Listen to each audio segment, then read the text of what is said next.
disappearing out into his own smoke, rotating the airplane back on its tail. We call that the torque roll.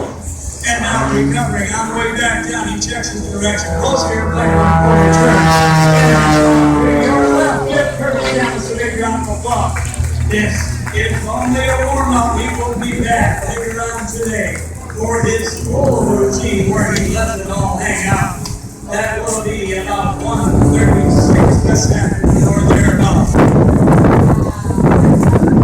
We also see these aircraft have been designed to do great vertical work to defy gravity and go away from the Earth for a long period of time. And then a tremendous roll rate, as much as 400 degrees per second, which make the sky and the Earth become nothing but a blur. Somehow, Kirby rotates the aircraft, he covers upside down, right side up, snap rolls the aircraft, and heads back to the Earth again.